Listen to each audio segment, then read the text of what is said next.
आइए आज हम अध्ययन करेंगे सत्ता की साझेदारी में, जिसमें से हम लोग का पहला विकल्प है श्रीलंका में आबादी का सबसे बड़ा हिस्सा किस प्रमुख सामाजिक समूह का है। इसमें से हम लोग का क विकल्प सही होगा, सिंहली।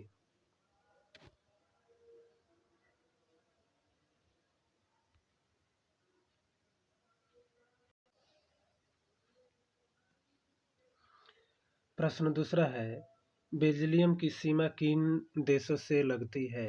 इसमें से विकल्प दूसरा सही होगा, फ्रांस, नीदरलैंड, जर्मनी, लक्समबर्ग।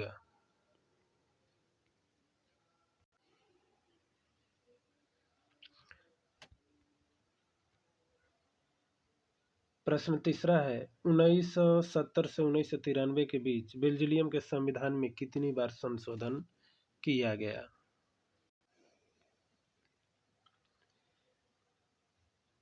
इसको 4 बार संशोधन किया गया, विकल्प 4 सही है।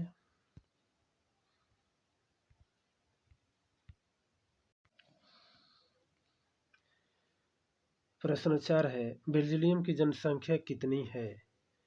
इसमें से हम लोग का विकल्प दूसरा है, लगभग 1 करोड़ बेल्जियम की जनसंख्या है।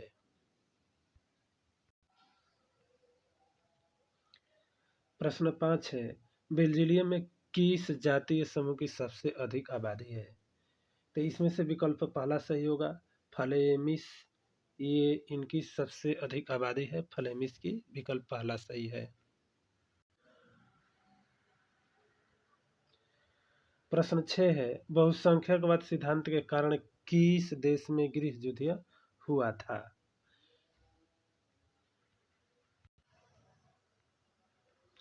इसमें जो आंसर होगा विकल्प दूसरा सही होगा, श्रीलंका में गृह युद्ध छुड़ा था। प्रश्न 7 है सत्ता के क्षैतिज वितरण से क्या तात्पर्य है।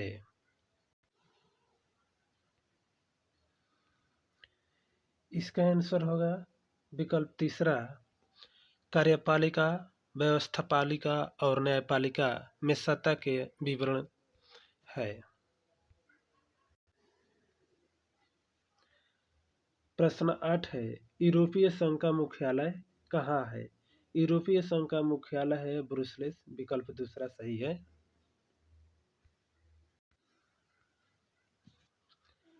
प्रश्न 9 है कौन सा जातीय समूह ब्रुसेल्स में बहुसंख्यक है। इसमें हम लोग का विकल्प पहला सही होगा, फ्रांसीसी भाषा, जो कि ब्रुसेल्स में बहुसंख्यक है।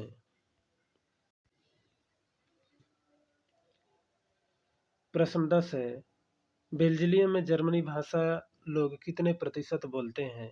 इसमें से हम लोग का विकल्प चौथा सही होगा, 1% है जर्मनी भाषा बोलने वाले बेल्जियम में। प्रश्न 11 है निम्न में से कौन सी भाषा को सन 1956 में श्रीलंका में राजभाषा का दर्जा दिया गया। इसमें से हम लोग का विकल्प पहला सही होगा, सिंहली भाषा को दर्जा दिया गया था। प्रश्न 12 है बेल्जियम में सामुदायिक सरकार का चुनाव निम्न में से कौन करता है। तो इसमें से विकल्प तीसरा होगा, एक ही भाषा बोलने वाले लोगों ने सामुदायिक सरकार का चुनाव करते हैं। प्रश्न 13 है बेल्जियम में फ्रांसीसी भाषा को बोलने वाले लोगों को कितने प्रतिशत है। इसमें विकल्प दूसरा सही होगा, 40% लोग फ्रांसीसी भाषा बेल्जियम में बोलते हैं।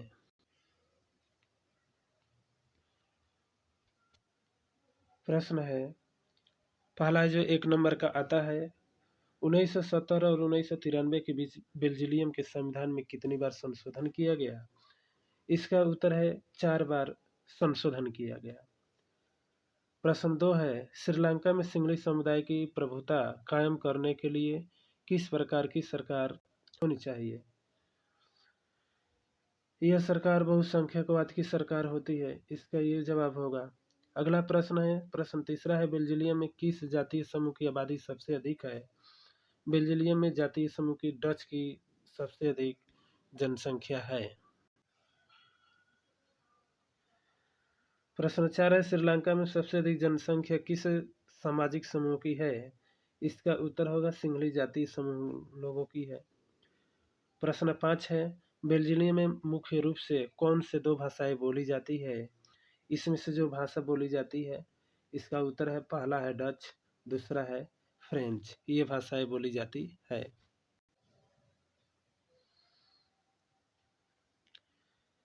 अगला प्रश्न है, बेल्जियम में कौन सा अल्पसंख्यक वर्ग अमीर और शक्ति संपन्न है? बेल्जियम में फ्रांसीसी हैं जो लोग, फ्रेंच जो लोग जिसको कहते हैं, वे अल्पसंख्यक वर्ग में अमीर और शक्तिशाली संपन्न है। प्रश्न अगला है, बहुसंख्यकवाद के कारण कौन सा देश लंबे समय तक गृह युद्ध की आग में झुलसता रहा? इसका उत्तर होगा श्रीलंका। अगला प्रश्न है, सत्ता की साझेदारी किस चीज में सर्वाधिक सहायक है? इसका जवाब होगा संघर्ष को रोकने में सत्ता की साझेदारी सबसे अधिक सहायताकार है। प्रश्न अगला है, बेल्जियम में सामुदायिक सरकार का चुनाव किस द्वारा किया जाता है? इसका जवाब होगा भाषा के आधार पर बेल्जियम में चुनाव किया जाता है, जिसे डच है, फ्रांसीसी और जर्मनी बोलने वाले लोग बेल्जियम समुदाय सरकार को चुनते हैं। प्रश्न अगला है, श्रीलंका में सिंगली भाषा लोगों को संबंध किस धर्म से है? तो यह जो सिंगली भाषा जो है यह बौद्ध धर्म से संबंधित है।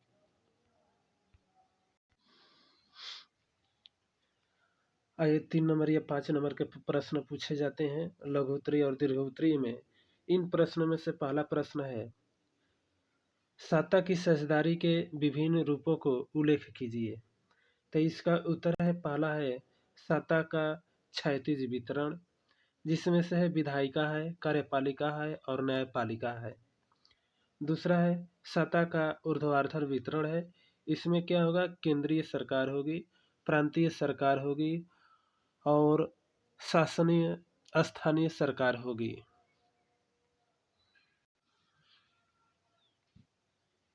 प्रश्न दूसरा है, बेल्जियम के समाज में विभिन्न भाषीय लोगों के बीच तनाव के क्या कारण थे?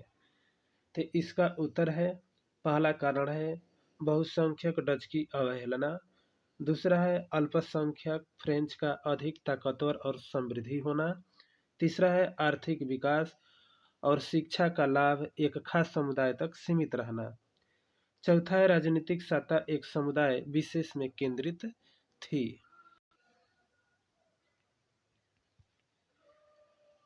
प्रश्न अगला है, सत्ता की साझेदारी क्यों आवश्यक है? इसके बारे में वर्णन कीजिए। उत्तर है पहला है विभिन्न सामाजिक समूहों के बीच टकराव को कम करना, यानी कि उस टकराव को रोकना। दूसरा है यह लोकतांत्रिक मूल्यों के अनुकूल है। तीसरा है यह राजनीतिक स्थिरता को कम करता है और तीसरा है सत्ता में अधिक से अधिक लोगों को भागीदारी बनाए रखता है।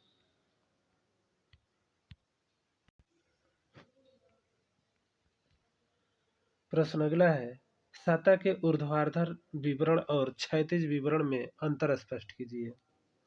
तो हम लोग का पहला हेडिंग होगा ऊर्ध्वाधर विवरण। इसमें ये देखते हैं, पहला है इसके अंतर्गत सरकार के विभिन्न स्तरों में सत्ता का बंटवारा होता है। दूसरा है इसमें उच्च स्तर तथा निम्न स्तर की सरकारें होती है। तीसरा है इसमें निम्न स्तर अंग उच्च स्तर अंगों के अधीन काम करते हैं। अब है क्षैतिज वितरण। इसमें पहला है इसके अंतर्गत सरकार के विभिन्न अंगों के बीच में सत्ता का बंटवारा होता है। दूसरा है इसमें सरकार के विभिन्न अंग एक ही स्तर पर रहकर अपनी शक्ति का उपयोग करते हैं। प्रश्न अगला है, युक्तिपरक और नैतिक तर्क में क्या अंतर है? इसमें से हम लोगों का पहला है लाभ हानि का सावधानी पूर्वक हिसाब लगाकर लिया गया फैसला मुक्तिपरक तर्क कहलाता है। दूसरा है नैतिक तर्क सत्ता के उचित बंटवारे का चिंतन होता है। तीसरा है दोनों तर्कों के द्वारा आपसी टकराव को टाला जा सकता है।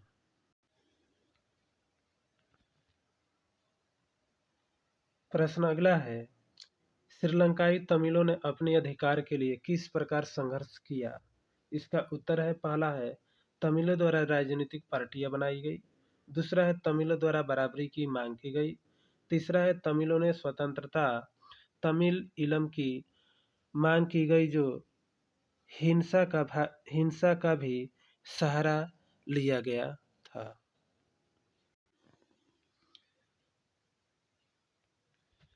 प्रश्न अगला है, विभिन्न विभिन्न दबाव समूह और राजनीतिक दल किस प्रकार सत्ता में बंटवारा महत्वपूर्ण भूमिका निभाते हैं? इसका उत्तर होगा, पहला है राजनीतिक दल समाज में अपनी अपनी विशेषताएं बतलाकर जनता को प्रभावित करते हैं। दूसरा है